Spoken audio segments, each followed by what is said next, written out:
E a declaração de ajuste anual, que aí eu posso fazer a importação da declaração a partir da pré-preenchida, e aí eu tenho duas possibilidades: declaração própria. Quando é que é a declaração própria? É quando eu acessar via conta GovBR Ouro Prata, ou quando eu acessar pelo certificado digital.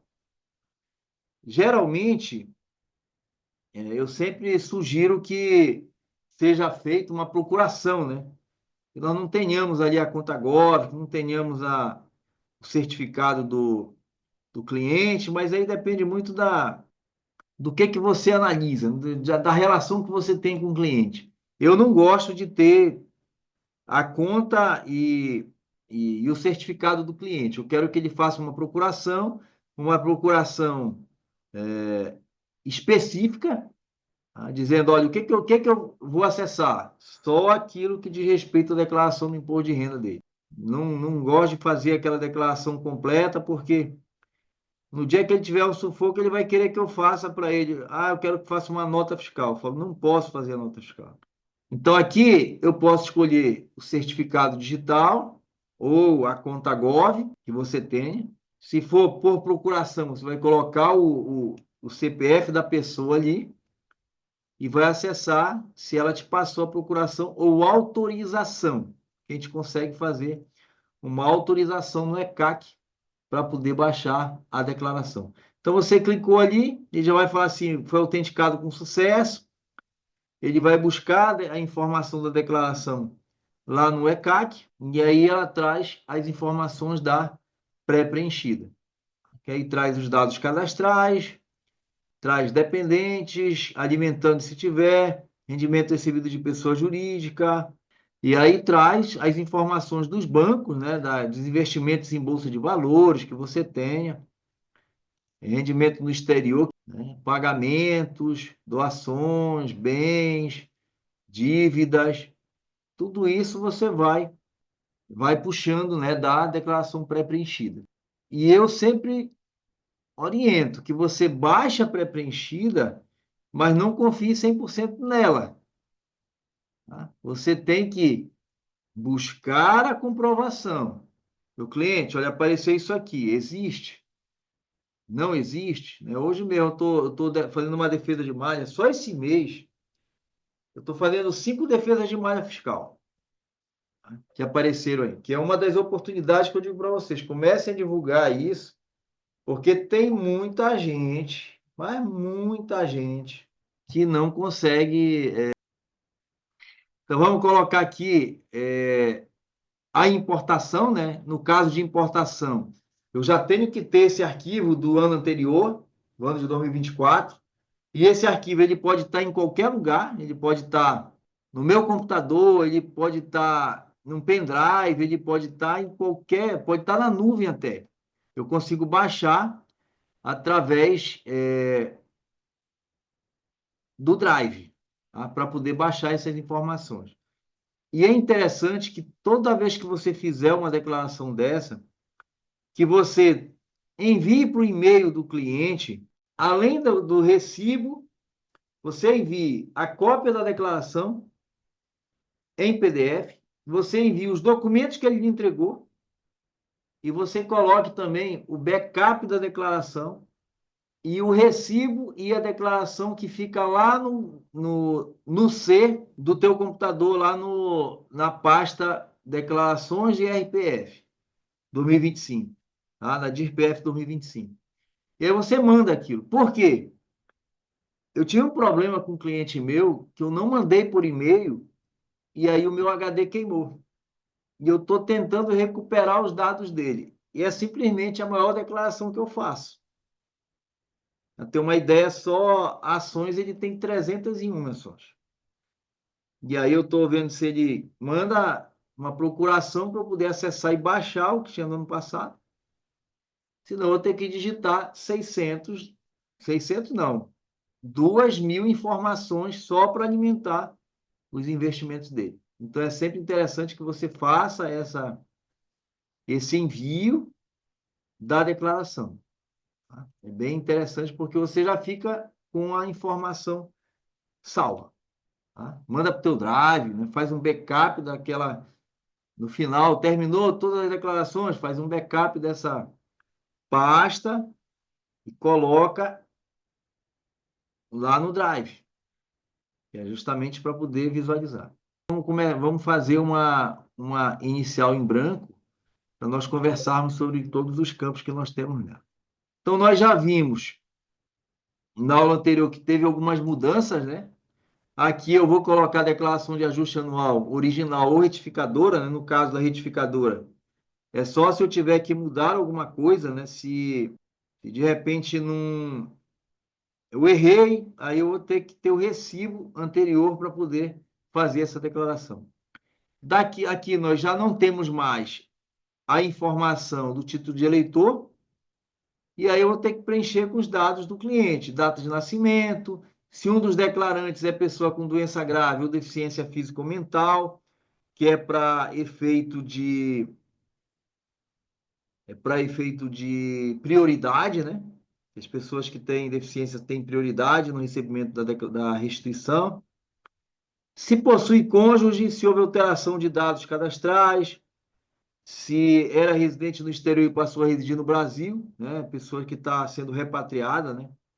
Aí eu morava lá fora e agora eu estou voltando para o Brasil. Então aqui eu vou informar se a pessoa está retornando ou não para o Brasil. O endereço, eu tenho que colocar o endereço correto que tem no cadastro. Ah, Marco, o cliente mudou de endereço, mas ele não atualizou o cadastro. Então você vai ter que colocar lá na informação de mudança de dados cadastrais, você vai colocar sim. Ou alteração de dados cadastrais? Sim. Só que tem que orientar o cliente para que ele vá na Receita Federal atualizar o cadastro dele, para que fique correto. Tá? Importante colocar o CEP correto, se não dá erro, né? Tem muita gente reclamando que está dando erro de CEP e tudo mais. E aí tem que buscar lá no correio qual é o correto. Ou pedir para o cliente mandar o correto. E aí a natureza da ocupação, importantíssimo que você acerte esse dado aqui.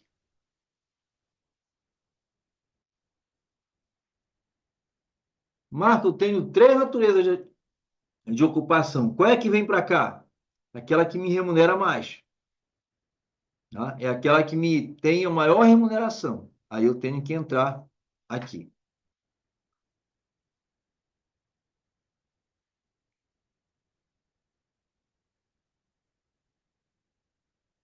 Ó, 81, espólio. A pessoa morreu ano passado, não finalizou o espólio, o inventário, não teve partilha. Aí eu vou colocar espólio. Tá? O código 81, espólio. E preencher as informações lá informações do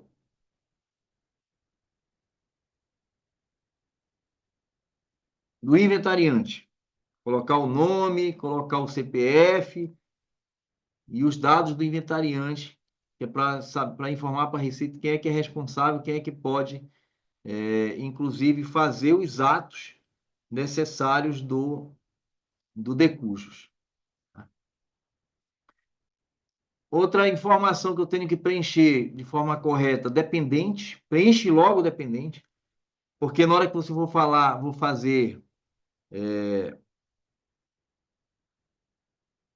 as despesas, né, desse dependente, você vai ter que puxar a informação do dependente para poder alimentar aqui.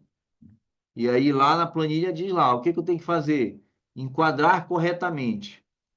Marco, quem é que pode ser dependente? Só aquele que se enquadrar nesses 8 itens aqui.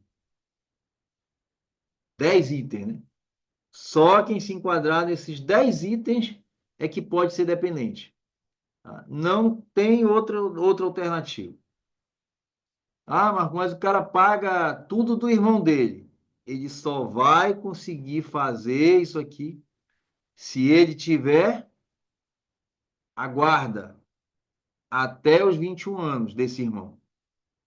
Não, já tem 24 anos, está na universidade. Beleza, mas tem a guarda até os 21 anos? Não, a guarda veio depois. Então não vai entrar como dependente. Menor pobre, o que for, tem que ter a guarda. Se não tiver a guarda, não coloque. Não coloque. É confusão. tá? É confusão. A Receita Federal já está cruzando todas as informações de dependência. Até porque tudo nos tribunais hoje eles já estão digitalizados e 100% compartilhado com a Receita Federal, tá? Não tem mais alternativa. Alimentandos. Eu já tenho que pedir para o contribuinte, que o cliente que tem alimentandos, que ele já traga a documentação que foi decretada essa pensão.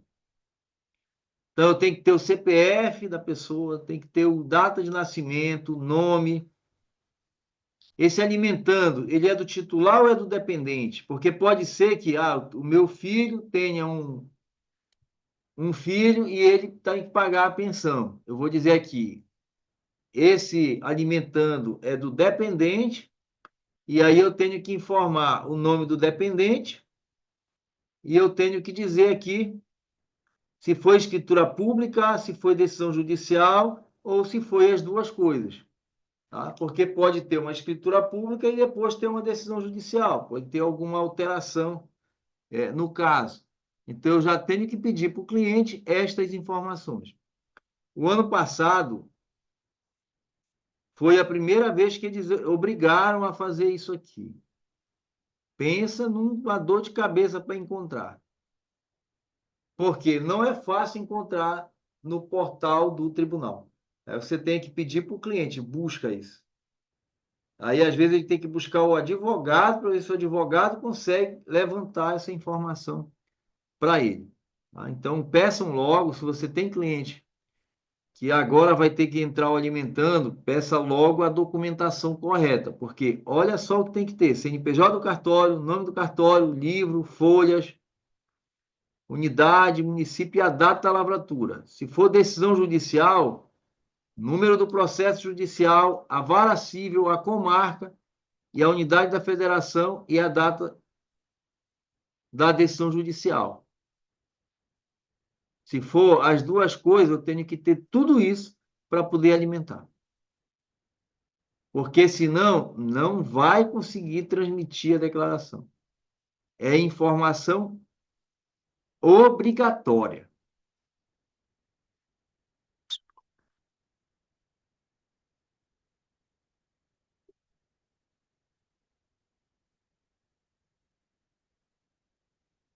Certo? Rendimento recebido de pessoa jurídica, rendimentos recebidos de pessoa jurídica, contribuição à Previdência Oficial, imposto retido na fonte, 13º salário, imposto de renda sobre 13º salário. E o CNPJ ou CPF da fonte pagadora. Lembrando, por que CPF e rendimento recebido de pessoa jurídica? É porque se o cliente for uma pessoa física que assine a carteira de uma outra pessoa física, ele vai ser equiparado à pessoa jurídica no imposto de renda. Por isso que está CPF/CNPJ de fonte pagadora, de pessoa jurídica. Tá? É justamente por isso.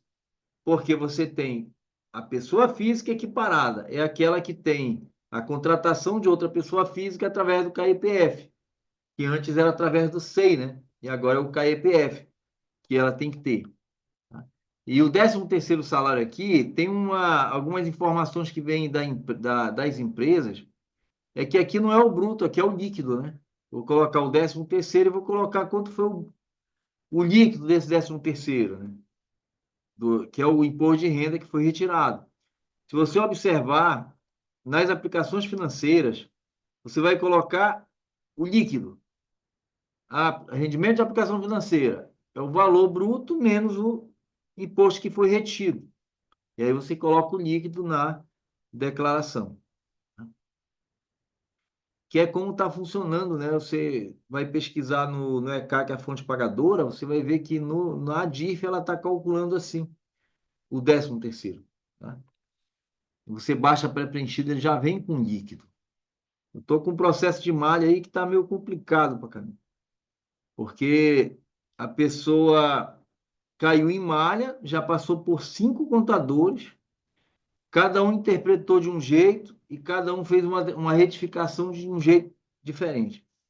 E aí o cliente chegou e falou assim: eu quero que tu veja isso aqui para mim. Mas qual é o problema? É que tem um rendimento acumulado da pessoa que a Caixa Econômica transmitiu informando que é rendimento isento e não tributável. Mas ela informa a Previdência lá em recebido de pessoa jurídica. E aí é justamente isso que a Receita está questionando. Por que que tem Previdência aqui no rendimento recebido de pessoa jurídica,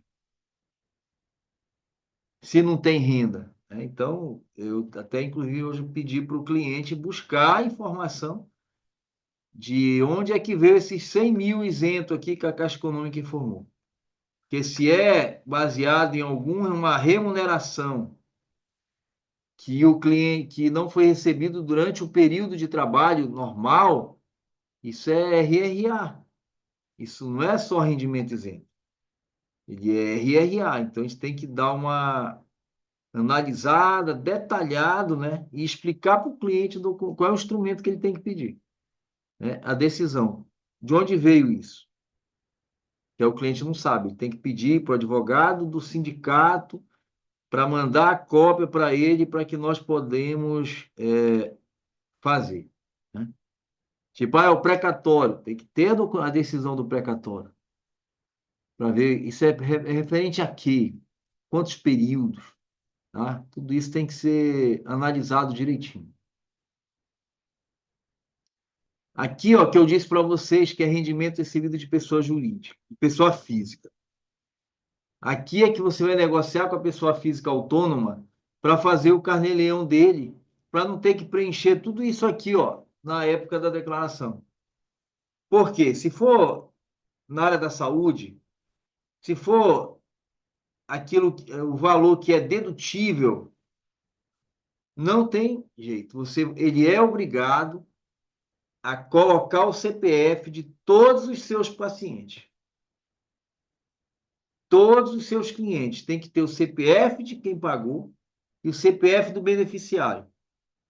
Ah, o fulano pagou para a irmã dele. Beleza, ele vai lançar aqui? Vai lançar aqui. O médico vai lançar, falando assim: olha, eu recebi aqui X valor. De quem? Do João. Só que quem foi o beneficiário desse pagamento do João? Foi a irmã dele. Aí o programa faz assim: a irmã dele é dependente dele? Não. Então esse valor não vai ser abatido na declaração do imposto de renda dele, mesmo ele tendo pago. Tá? Mesmo ele tendo pago, não vai ser abatido na declaração, por quê? Porque ela não é dependente. E aí você vai informar titular, beneficiário e valor.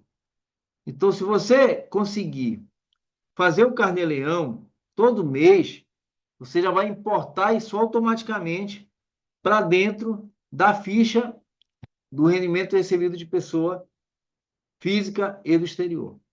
Tá? Que já deveriam até ter tirado o exterior daqui, porque você vai lançar os rendimentos do exterior em bens e direitos. Já tem um campo específico lá em bens e direitos para você fazer isso. Tá? Aluguéis, inclusive por temporada. Essa questão do aluguel é outra informação, tá? A Receita Federal, ela exigiu das plataformas de aluguel de imóveis, tipo Booking, Airbnb, Quinto Andar, que eles informem para a Receita Federal todos os valores recebidos pelos clientes deles no ano anterior. Até 2023, a Receita não tinha essa informação. Então, muita gente alugava o imóvel o ano inteiro para Airbnb e não pagava imposto. Agora não. Agora ele é obrigado a informar. E aí um lembrete. Se ele está alugando para pessoa física, automaticamente ele vai ter que lançar no Carnê-Leão esse valor do aluguel. Se der base de cálculo, tem que recolher o imposto de renda no Carnê-Leão. Então, é outra oportunidade. Se você tem cliente que é investidor, que tem imóveis, fala para ele, olha, a Receita Federal já sabe que tu aluga aí nas plataformas. Ela já recebeu o arquivo. E aí você consegue ter uma renda mensal fazendo o carnê-leão dele. Outros rendimentos. É tudo aquilo que não é um trabalho não assalariado, não é aluguel, ele vai entrar em outros. Tá? Vou dar um exemplo aí. Pessoas que comercializam bens, mas não são comerciantes. É tributável e vai entrar aqui. É aqui que eu lanço a consultora da Natura.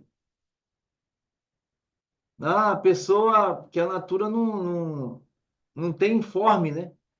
É um negócio absurdo, não sei como é que permite. A Natura só diz assim, você recebeu tanto, mas não tem nenhum vínculo, não declara na DIF que pagou aquilo. Tá? Então, eu fui ali na feira e eu vi que na feira estão vendendo abacate por R$ 3 e normalmente está no mercado R$ 8 o quilo. Eu vou comprar esse abacate e vou vender o abacate. Ou eu tenho um abacate no quintal, vou colher aqui sem abacate e vou vender o abacate. Eu não sou comerciante. Então eu vou lançar o quê? Outros. Quanto foi que eu arrecadei vendendo aquele abacate? Aí eu vou preencher aqui mês a mês o que que eu vendo, que não é trabalho assalariado e também não é aluguel. Inclusive antes, né, até 2022, nós tínhamos aqui pensão alimentícia. E já foi tirado daqui a pensão alimentícia que foi recebida. Tá? Só tem a que foi paga, porque a paga ela é dedutível na base de cálculo, tá? Do imposto de renda. Mas lembrando que a, a pensão alimentícia ela é isenta de tributação. Quem recebe não é mais tributável. E aqui na dedução tem a previdência oficial, aquela que é paga no carnezinho, mês a mês, baseado no trabalho não assalariado. Dependente, aqui eu vou colocar qual é a quantidade dependente, pensão alimentícia, quanto é que o cliente paga de pensão alimentícia, e o livro caixa. Então, se esse cliente faz com você, Carnê-Leão, que vai lançar todas as receitas recebidas de pessoa física, jurídica também, mas não vai computar para efeito de cálculo de imposto, mas eu também posso lançar todas as despesas necessárias para a obtenção da fonte pagadora. E aí, no próprio Carnê-Leão, ele vai dizer qual é o imposto que você tem que pagar. E aí, na hora que ele vai fazer, ele gera o DARF no código 0190. E aqui você vai colocar o valor que foi pago mensalmente no código do Carnê-Leão, no código 0190. Tá? Mas só que foi pago.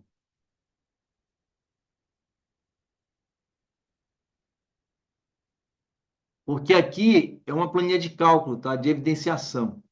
Essa previdência que eu coloco aqui, ela não vai computar, porque eu tenho um campo específico de pagamento de previdência, lá nos pagamentos efetuados, tá? De autônomo e etc.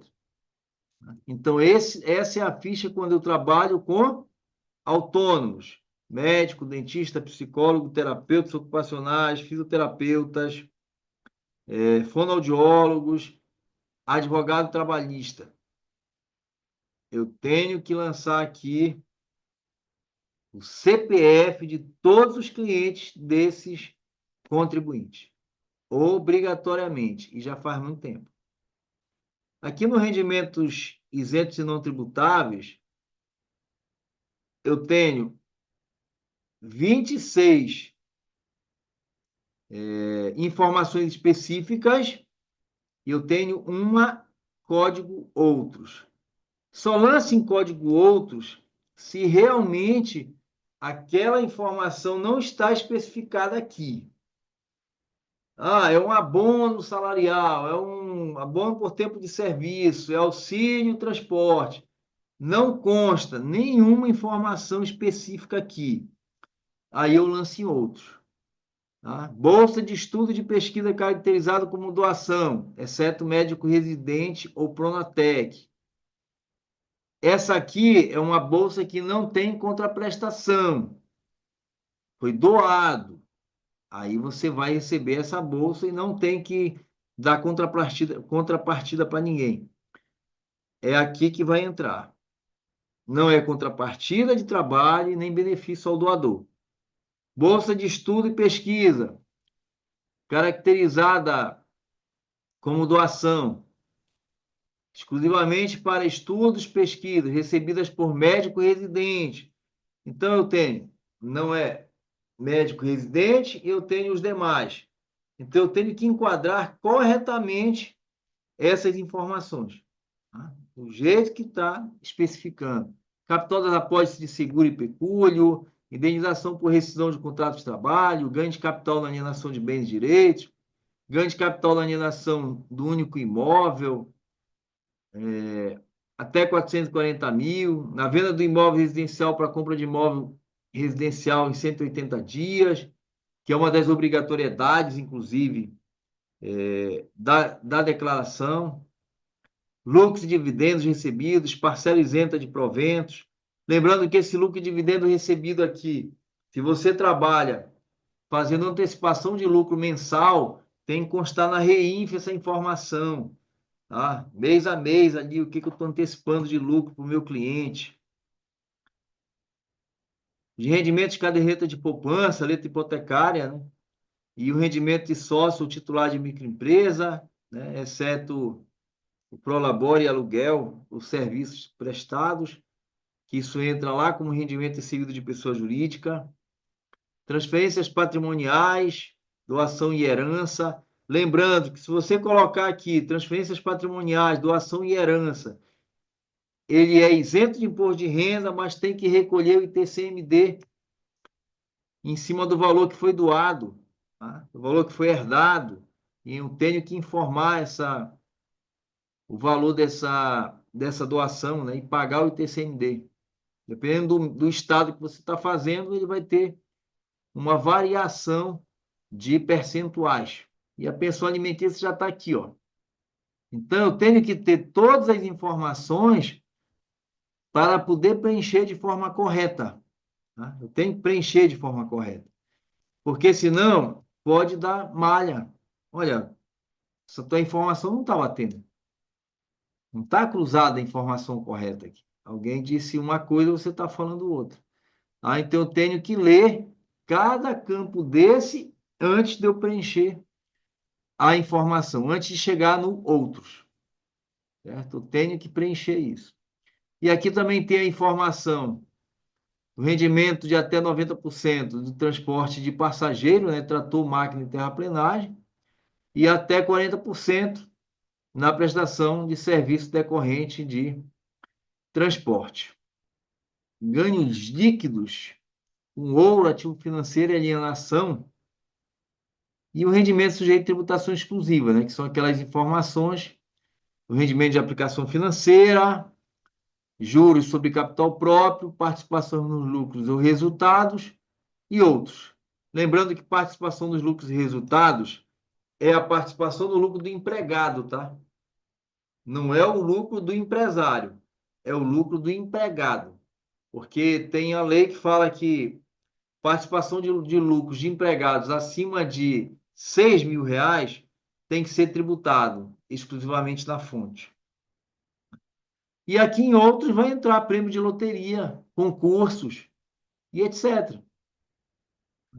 Ah, o fulano de tal ganhou na Mega Sena. Beleza. Ele tem que informar aqui o valor que ele ganhou líquido do imposto retido na fonte. Ah, ele ganhou na Bet. Aqui ele vai colocar o valor líquido do imposto, líquido do imposto retido. Ah, eu ganhei na Bet aqui 10 mil reais. Paguei, acho que é 35% de imposto de renda, né? Então, 6.500 é o líquido que vai entrar aqui. Porque aqui no tributação exclusiva, a Receita Federal só quer saber qual foi o valor que acresceu no patrimônio dele. E aí eu tenho titular ou dependente, beneficiário esse rendimento, CNPJ da fonte pagadora, nome da fonte pagadora e a descrição e o valor. Então, eu tenho que ter essa informação para poder preencher de forma correta. Rendimento de tributação com exigibilidade suspensa. Eu confesso que nesses 25 anos de imposto de renda, 25 não, eu falei 30 anos que eu faço imposto de renda, não chegou a mim nenhum cliente que tenha entrado na justiça para suspender o pagamento do imposto. Tá? Mas aqui é a informação de exigibilidade suspensa. Já eu entrei na justiça contra a Receita Federal dizendo que não deveria ter sido retida aquela informação, que não deve ser retido. E aí eu ganho na justiça a suspensão dessa cobrança. Tá? Aí eu tenho que ter o CPF da fonte pagadora, o nome da fonte pagadora, os rendimentos tributáveis e o depósito judicial do imposto, tá? Que deveria ser retido. Então, faz o depósito judicial, dependendo do resultado final da causa, ele pode voltar ou não para o contribuinte. E aqui no RRA, que é o rendimento recebido acumuladamente, que são aquelas pessoas que geralmente ganharam uma causa na justiça, né? Por causa de anos sem receber hora extra, sem receber alguma informação, algum valor, né, que era merecido. E aí aqui você vai preencher. Informação, eu tenho exclusivo na fonte ou tenho ajuste anual? Tá? Eu posso ter que fazer um desses dois.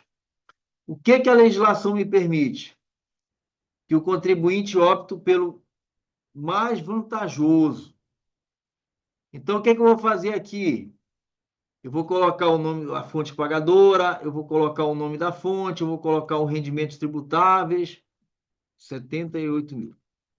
Essa pessoa não tem 65 anos, desse valor de 78 mil, ele tem 15 mil de juros, contribuição à Previdência Oficial, digamos que ele teve 7.800 de Previdência. Se tem pensão alimentícia, pago, eu vou colocar aqui, se de repente eu tenho um alimentando, e eu recebi um valor, eu tenho que pagar um percentual, se for percentual, tá? Tem gente que é assim, ó, você vai ter que pagar R$ 2.000 por mês de pensão alimentícia. Isso aqui dá direito para quem tem que pagar o quê? Pagar aquele negócio, é 20%, é 30%, é 10%, depende do que for o acordo feito lá na justiça, né? E aí ele vai ter que pagar isso aí. E aí nós temos imposto retido na fonte, digamos que tenha sido retido na fonte aqui desses 78 mil, 8.500. E aí aqui está aparecendo para mim R$ 19.305 de imposto devido. E aí ele vai perguntar, quando foi recebido? Em maio. Quantos meses esse rendimento é calculado? Vamos colocar aqui 15 meses. Aí ele tem 5.864,97. Se eu for para o ajuste anual, ele vai refazer o cálculo e aí ele vai me dizer que ele está me dando imposto a pagar de 64,02 e o imposto a restituir na simplificada de 2.080. Tá? Então aqui eu vou optar pelo que é mais vantajoso. O que é mais vantajoso? Nesse caso aqui, exclusivo na fonte, com 15 meses, que deu lá o imposto a pagar de 2.000 e pouco, 5.000 e pouco, aí eu vou optar pelo que é mais vantajoso para mim, para o contribuinte. O que me deu o maior resultado? Maior valor de restituição a receber ou menor valor de imposto a pagar? Esse é o mais vantajoso. E aí você pode mudar aqui em cima aquilo para fazer a simulação e você decide o que é melhor para o cliente. E eu tenho aqui o imposto pago. Imposto pago é aquilo que eu paguei durante o ano que ainda não foi declarado pelas fontes pagadoras. No caso aqui do mensalão, no Código 0246, que é uma forma de planejamento tributário para aqueles clientes que têm um imposto muito alto, têm várias fontes de renda. E para evitar que ele chegue na declaração e tenha um imposto muito alto, eu proponho para ele fazer um parcelamento desse valor que excede ao que é retido pela fonte pagadora. E aí eu chego lá e faço assim, DARF 0246, gera o valor e paga. Digamos que todo mês o cliente tem várias fontes pagadoras. E essa fonte pagadora vai dar um imposto a recolher mensalmente de 2.500. Mas que só uma fonte pagadora, né, só uma fonte pagadora retém o imposto, retém R$ 1.000. Então, se ele tinha que pagar 3.500 e só é retido 1.000, todo mês ele tem um déficit ali de 2.500. Se você multiplicar 2.500 por 12, já vai dar aí R$ 30.000 de imposto a pagar. Então, você pode propor para ele, olha, vamos fazer um mensalão aqui, todo mês tu paga 1.500. Na hora que tu faz isso, tu já antecipou R$ 18.000 desse imposto que ele vai ter que pagar lá no ano seguinte.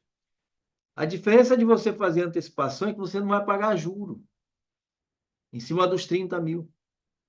Já recolheu 18 mensalmente. Quando chegar no ano seguinte, a diferença vai ser o quê? 12. E aí tu parcela de 8 vezes, a 8 de 1.500. Só que o juro vai ser em cima de 1.500 e não em cima dos 2.500 que você teria que pagar, né, em cima da declaração. Então, isso aqui é uma oportunidade de você oferecer para o teu cliente o planejamento tributário, principalmente quem tem mais de uma fonte de renda. Quem tem mais de uma fonte de renda tem que estar preocupado com essa questão aqui do mensalão. Porque a maioria dos clientes que têm várias fontes de renda, que deixa para pagar o valor alto na declaração, eles invariavelmente entram em inadimplência. E aí aquele débito que era 12.000 virou 25. Com juro, multa, porque é 0,33 ao dia, né? Limitado a 20% e mais. É 1% ao mês, na verdade, mais a Selic, né? É 1% ao mês mais Selic. Então vai gerando uma bola de neve. Tá? Tem um imposto aqui que era um cliente que era R$ 712, R$ 712 em 2022. Ele está quase R$ 2.000. Tá? É juro muito alto, então tem que estar atento para isso. Tem que estar atento para isso. Então, aqui eu informo, aquilo que foi retido. Depois, sobre a renda na fonte de 11.033.204. Isso aqui são as retenções na fonte de que tratam investimentos em bolsa de valores e etc. Então, tem retenção? Coloca o valor aqui, mas você vai preencher lá na ficha de rendimentos variáveis. E nós vamos ter aula na semana que vem sobre rendimentos variáveis, rendas variáveis.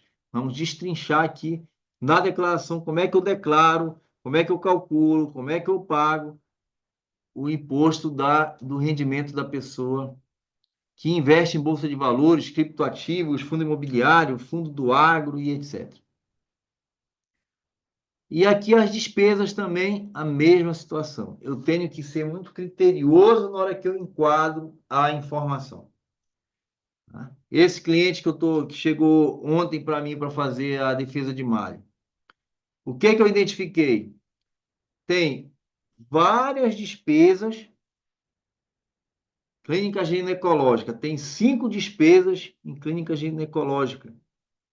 E lá está dizendo que é do titular. O titular é um homem. E aí tu pede o recibo e vai ver. Não, foi a esposa dele que utilizou. Então, na hora que eu identifico esse erro, eu tenho que corrigir. Porque na DEMED não está o CPF dele como usuário da informação.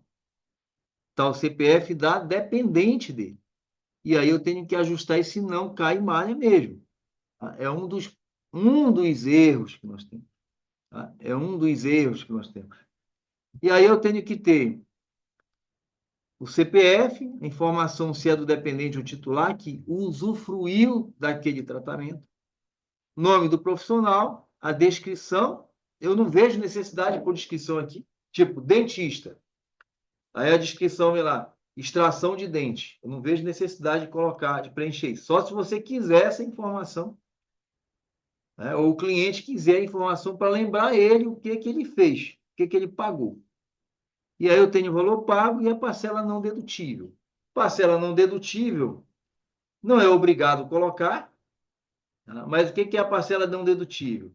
É no caso de deduções que são limitadas, e aí você coloca tudo aquilo que você pagou além do que é permitido, tipo educação. Educação tem um limite. Então, tudo que eu paguei além do limite da dedução é parcela não dedutível. Se você não tem habilidade com isso, não preencha a parcela não dedutível. Tá? Eu tenho muitos alunos que não têm habilidade e aí coloca lá, valor pago 1.000, parcela não dedutível 1.000.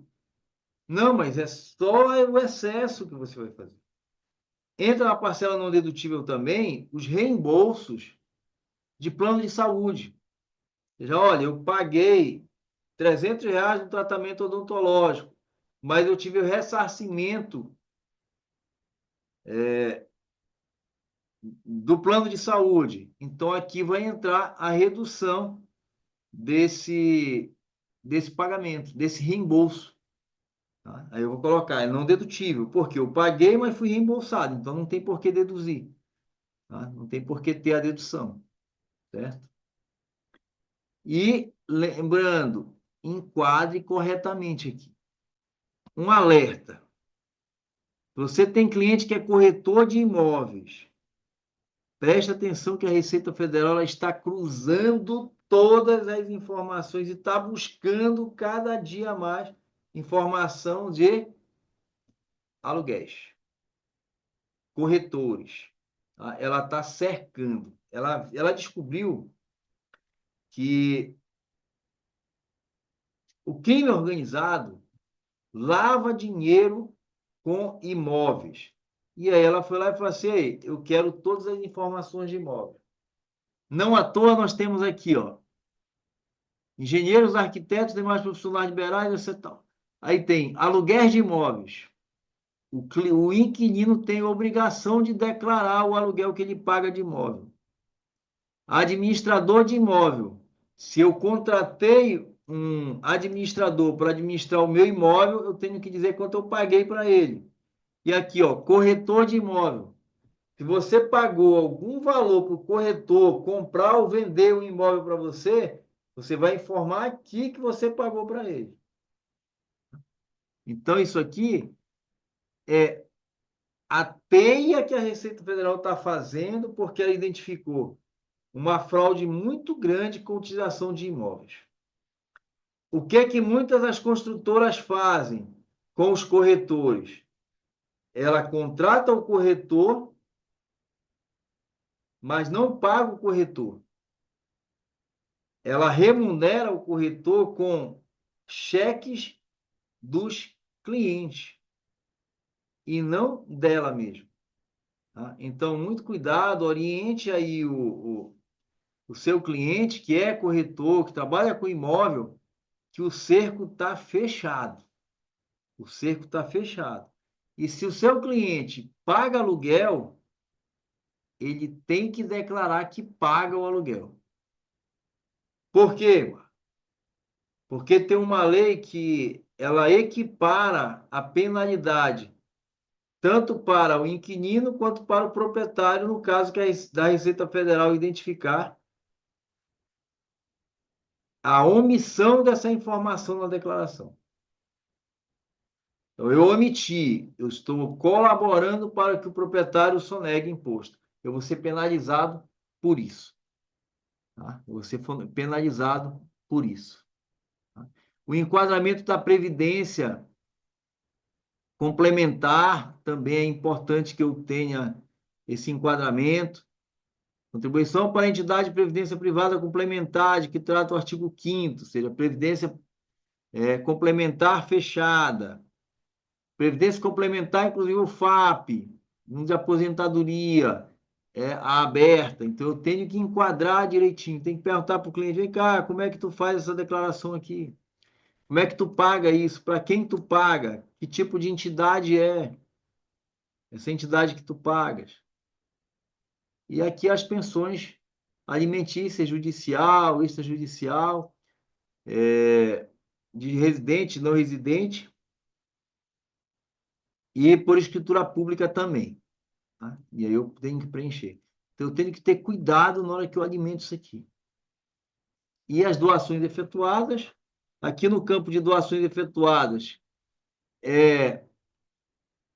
para Estatuto da Criança e Adolescente, incentivar a cultura, incentivar o audiovisual, incentivar o desporto, doações em 2024 ao Fundo da Pessoa Idosa, incentivar o programa de apoio e atenção à pessoa com deficiência, pessoa com oncologia, né? Pessoa do Pronom, doações em espécie, doações em bens e direitos e outros. Então, eu vou declarar aqui que eu recebi uma doação. Eu fiz uma doação para o meu filho. Eu vou fazer uma doação aqui de 10 mil para o meu filho. É aqui que eu vou colocar doações em espécie, vai colocar o CPF da pessoa que você está doando. Tá?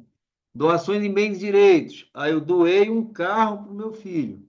Eu vou colocar aqui doação em bens e direitos, CPF, o nome do meu filho e o valor equivalente daquele veículo, para poder constar aqui. Eu doei para o meu cunhado, tem que colocar o CPF dele aqui. Só que a característica dessa doação aqui é que eu tenho que ter pago ela durante o ano calendário que eu estou fazendo a declaração. Na declaração, para doar na declaração, eu tenho doação diretamente na declaração do Estatuto da Criança e Adolescente, o ECA. Né? Aqui não, aqui eu vou doar aquilo que eu tenho de imposto, né, um percentual do que eu tenho de imposto a pagar para o Fundo Nacional, Estadual ou Municipal da Criança e Adolescente. Né? Que aí aqui eu vou dizer qual é o estado que eu quero doar.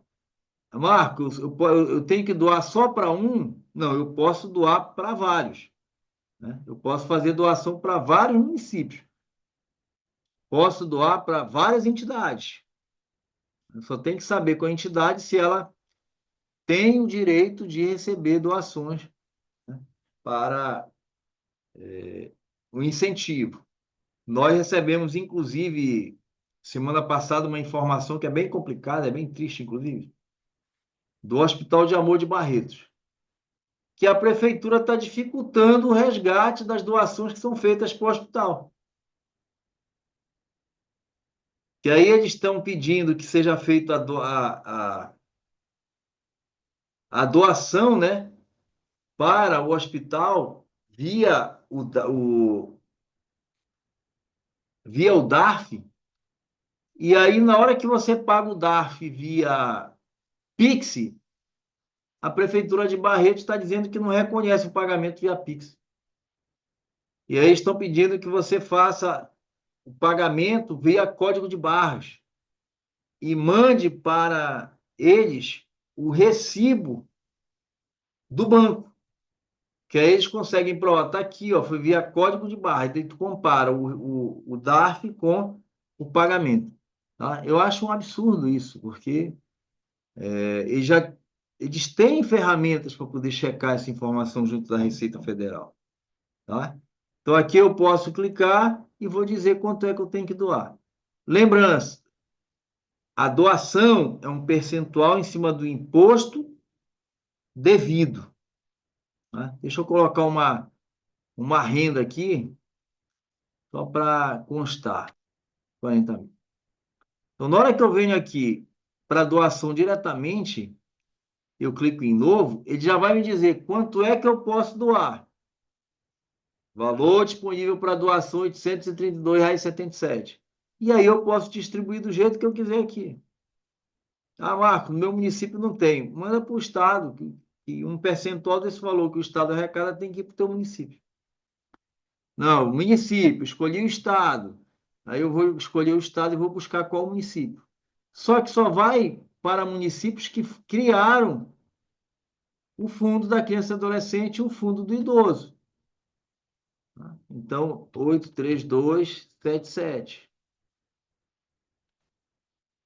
Eu posso doar, que é até 3% do valor do imposto devido. E aqui eu também posso doar o mesmo valor para idoso, fundo do idoso, mas só vai para os municípios que criaram o fundo do idoso. Um exemplo aqui do estado do Pará. Ó, quantos municípios tem fundo do idoso? Pouquíssimos. Pouquíssimos. Isso aqui a população deveria ir na Câmara e exigir dos vereadores que exijam do prefeito para criar o fundo idoso. Olha só, um pouquinho só. Não chega nem a 30 municípios. Da criança e adolescente não é nem a metade, é 71 só que tem fundo da criança e adolescente. Isso é uma perda irreparável para o município. Uma perda irreparável. Doações, partidos políticos, só se você fez a doação. Tá? E para finalizar por hoje, bens e direitos. Bens e direitos, nós tivemos uma mudança, né? Nós tivemos várias mudanças aqui no bens e direitos, que é algumas adequações feitas, né? Então, nós temos aqui os grupos, né? Bens móveis, participações societárias, aplicações de investimentos, créditos, depósitos à vista e numerário, fundos, criptoativo e outros bens e direitos. Eu sugiro que você analise item a item. Bens móveis, o que tem de bens móveis? Prédio residencial, prédio comercial, galpão, apartamento, casa, terreno, imóvel rural, sala ou conjunto, construção. Eu tenho que colocar a construção aí até ser finalizada e averbada na prefeitura, até eu tirar o habite de uso dela. Benfeitoria, até 1988.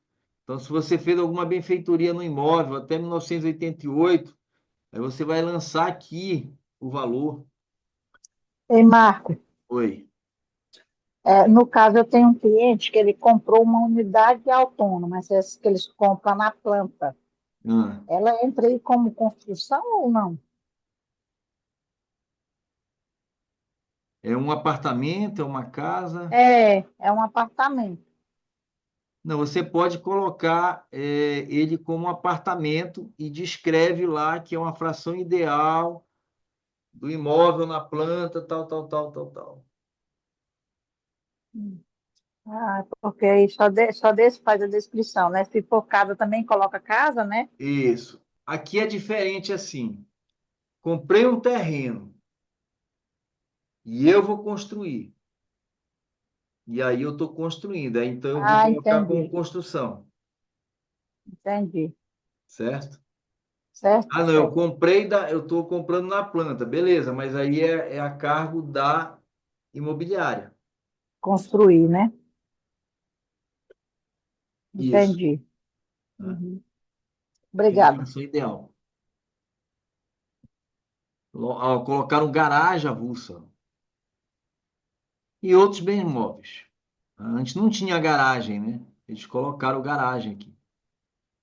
Que garagem hoje é uma fortuna. Nas capitais, principalmente, se você não tem uma garagem no seu apartamento, você vai alugar do vizinho, é um negócio altíssimo.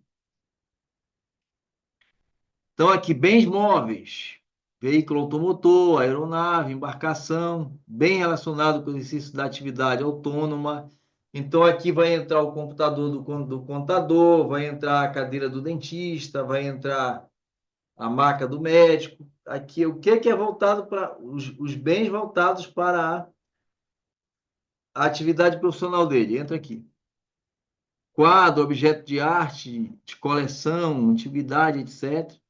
Né? Aqui entra, eu tenho uma coleção de moeda, eu tenho uma coleção de relógios, eu tenho uma coleção de selos que tem um valor considerável, vai entrar aqui. Joias e outros bens. Participação societária, eu tenho as ações, inclusive listado em bolsa, eu tenho cotas ou quinhão de capital, eu tenho holding patrimonial, né, que antes não tinha holding patrimonial, né? Ações ou cotas adquiridas por integralização de bens, né, da hold. Eu tenho aqui, o meu cliente ele tem várias fazendas, ele criou uma hold para gerenciar. Então, eu vou colocar aqui qual é o percentual dessa hold que o cliente adquiriu com a integralização das suas fazendas e etc. Aí eu coloco o CPF CNPJ, né, o CNPJ da hold, na verdade, Tá, deixa eu ver se, discriminação e o valor. Marco, deixa eu Oi. ver se eu entendi com relação às roles. No caso, eles pegam os bens e integralizam no capital social dela. Aí os Isso. bens eles vão sair desse quadro de bens de direito? Vai É, entrar só. eu integralizei o bem na holding. Ele deixa de ser um bem direito meu e passa a ser representado pela holding. Aí, no caso, aí vai as cotas da hold, né? As cotas da holding. Entendi. Tá? Tá Eu joia. transformei 3 fazendas numa holding. E eu vou ficar com 50% e 50% do capital dos meus filhos. Vai vir para cá, vou dar baixa lá, né? Bem utilizado na integralização do capital social da holding, tal, tal, tal, CNPJ, tal, tal. Aí vem para cá o valor da holding e o valor Das cotas. das cotas dessa holding. Aí zera o bem e põe o valor nas cotas da hold. Correto. Ok, então. Isso, correto. Tá? Aqui é o valor da cota da holding. Tá joia. Então, você percebe que são mudanças sutis, mas que nos mostram um caminho que a Receita Federal está tomando, né? Ela está vendo que tem muita hold, principalmente no agronegócio. E aí ela, opa, peraí, em 2022, 2021, 2022, eles já começaram a fiscalização do agronegócio, porque movimenta muito dinheiro e não paga imposto. Tá? Tem alguns benefícios ali, né? Aí eles começaram, peraí, tem alguma coisa errada. E aí eles começaram a cruzar informações. E aí, holds é justamente para eles terem a informação do que está virando hold. E aí eu tenho aplicações de investimentos. Uma das maiores dúvidas que tem aqui é: o que eu coloco aqui? O 2 ou 3 no título de renda fixa? Título depende. Ele é tributado, é o 2. Ele é isento, é o 3. Título público, privado, sujeito à tributação, Tesouro Direto, CDB, RDB e outros. Tributável, é o 2. Títulos isentos, letra de crédito imobiliário, letra de crédito rural, do agronegócio, letra de fundos imobiliários, etc, etc, etc. O que é isento? O que é título isento? Debêntures, infraestrutura, outros, LCD, CRI, CRA. Está dizendo que é isento? Beleza. É 3. Tá? Não tenha dúvida, é 3. Ativos negociados em bolsa de valores, BDRs e outros, exceto ações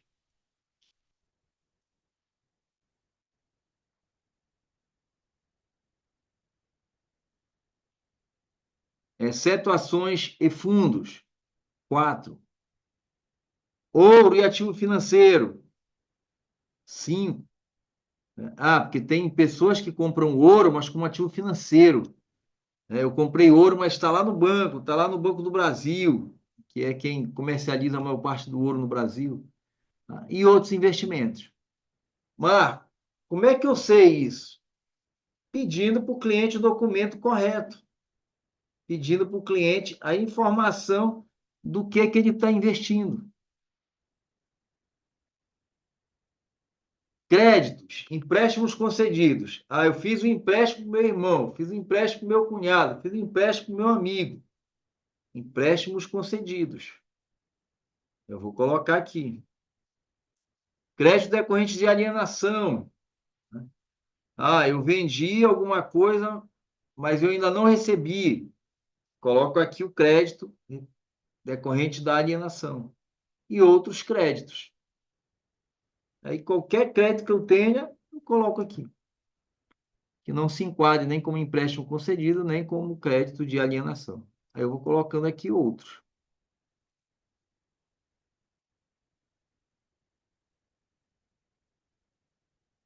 Depósito à vista em numerários, né, que aí é a conta corrente. Depósito em conta corrente ou conta de pagamento, dinheiro em espécie. Aquele cliente que tem dinheiro embaixo da cama tem que informar que eu tenho em espécie moeda nacional e tenho em espécie moeda estrangeira. E outros depósitos à vista. Tá? Às vezes tem conta de investimento, tem um valor lá na conta de investimento, outros depósitos à vista. Fundos, e aí eu tenho que ver qual é o fundo, e aí é que tá, olha a quantidade de fundos que foram criados no Brasil. E aí eu tenho que identificar corretamente. Fundo de investimento, sujeito à tributação periódica, ou seja, o come cotas. 3 em 3 meses, eles vão abatendo o imposto ali. Fundo de investimento das cadeias produtivas do agronegócio, FIAGro. Fundo de investimento imobiliário, né, que é isento de tributação no rendimento. Só se eu vender ele com lucro que eu vou tributar ele. Fundo de investimento em ações. Fundo de investimentos FIP, FDC, entidade de investimentos sem tributação, come cotas, ETF, entidade de investimento. Eu tenho que pegar o extrato do meu cliente e enquadrar corretamente tudo que ele investiu aqui.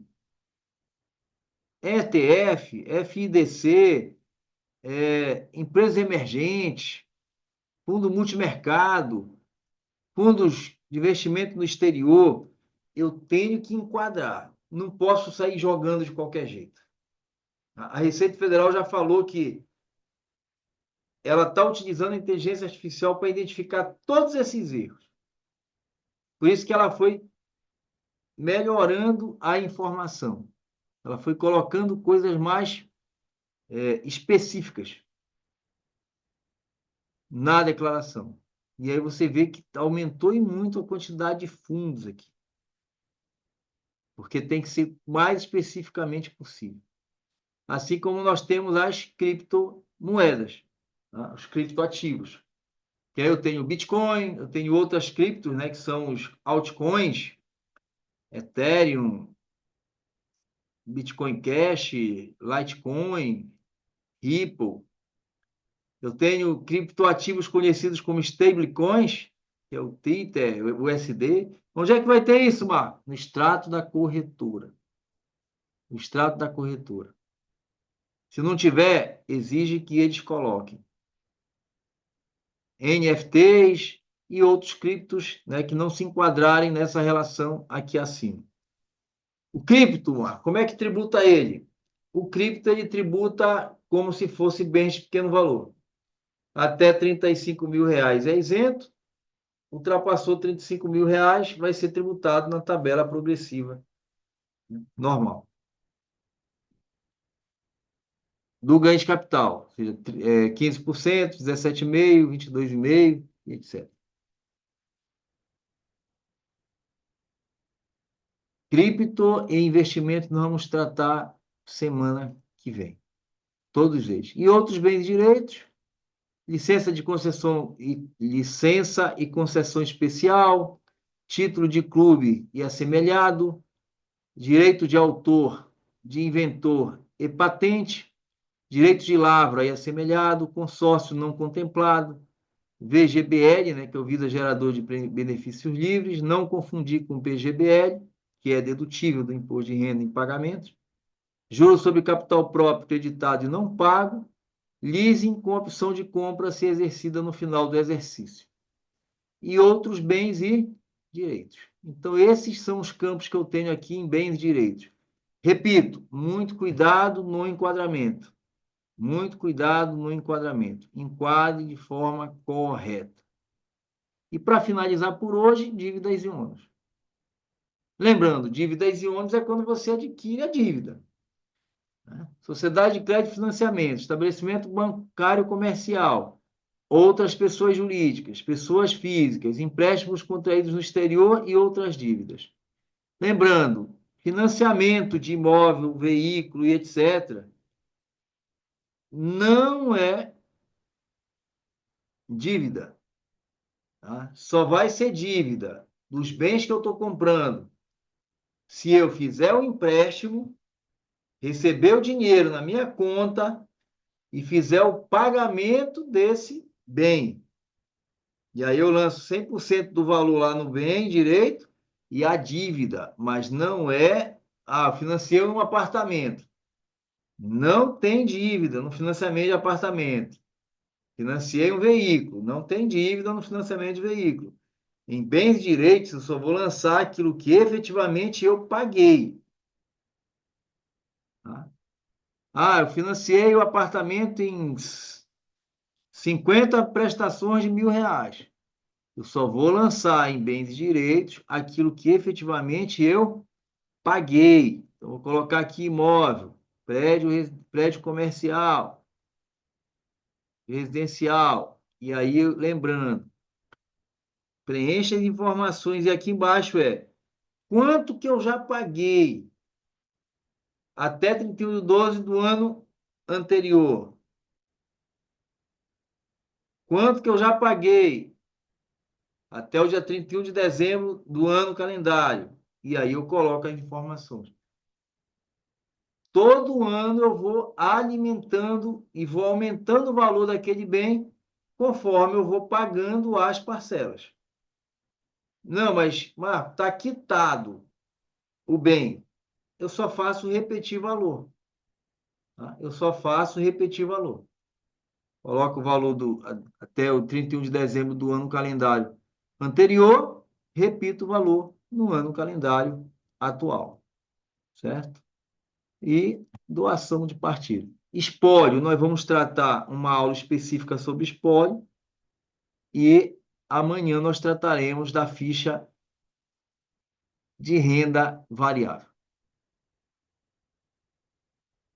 Mudou pouca coisa, mas mudou algumas coisas bem relevantes. Deixa eu só abrir bem aqui, bens e direitos de novo, para mostrar para vocês aqui, ó. Aplicações e investimentos.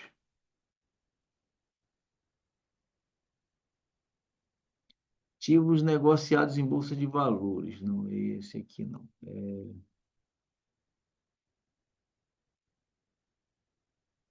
Ó, aqui eu posso escolher outro país. Eu posso investir em títulos públicos e privados sujeitos à tributação em outro país. Posso colocar aqui Colômbia. Na hora que eu coloquei a Colômbia, olha o que acontece. Situação em 31/12 de 2023, situação em 31/12 de 2024. Mas ele pede aqui, ó, lucro ou prejuízo da aplicação financeira. Imposto pago no exterior. E aí aqui ele vai dizer qual foi o valor recebido e o imposto pago no Brasil. Então eu tive um lucro aqui de 12 mil. Paguei R$ 1.000 de imposto. Qual foi o valor recebido? 12 mil. Imposto pago no exterior, retido, imposto de renda retido no Brasil. Eu tenho que abater o valor do imposto retido, que é 15% sobre o valor, tá? 15% que eu pago em cima do rendimento recebido do exterior agora direto. Antes eu tinha que preencher Carnê-Leão, tinha que calcular GCAP. Agora não, é 15% em cima do valor. Então, 15% de 12 dá 1.800. Só que eu já paguei 1.000. Então, quanto é que eu vou ter que pagar? R$ 800. Tá? É o quanto que eu vou ter que pagar de imposto de renda, baseado no que eu paguei no exterior. Então, eu tenho essa compensação. Tá? Então, na semana que vem, nós vamos tratar o quê? Investimentos.